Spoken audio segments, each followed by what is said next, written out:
The idea of being alive in Christ leads to Paul's second major point in response to the question, shall we continue in sin?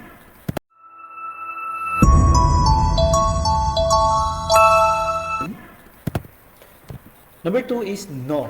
We are alive to God.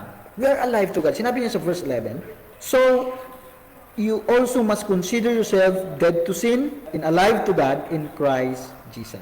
So we need to consider ourselves. Ano yung i-consider natin? Napatay na tayo sa kasalanan.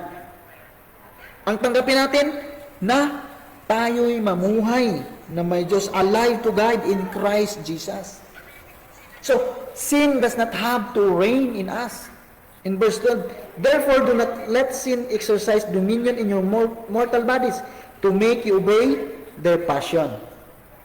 Verse 13, no longer present your members to sin as an instrument of wickedness, but present yourself to God as those who have been brought from death to life, and present your members to God as instrument of righteousness. So, sin does not have to reign in us. Our bodies cannot be instrument of righteousness. Na maintindihan po natin yan. Yung body po natin, it is instrument of righteousness. Hindi po ito, kapatid, na gawin nating instrument yung body natin sa gumawa ng mga kasalanan. Yung mga kahalayan, kalayawan, yung work of the flesh. Di ba? Maraming mga kapatid na ginagawa nila ang ilang katawan na bilang instrumento na paggawa ng mga makasalanang gawain. Remember, our bodies is a temple of God. Our bodies can now be instrument of righteousness. Mga kapatid.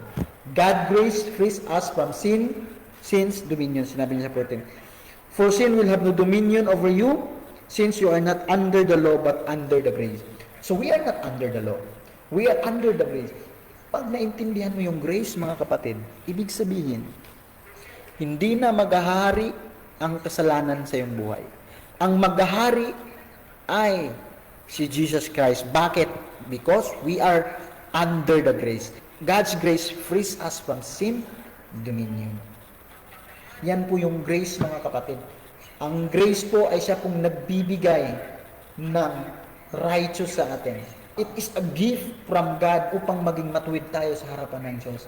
Hindi po natin gamitin itong license, itong grace na magpatuloy tayo sa ating pagkakasala. Huwag po natin gawing license, mga kapatid.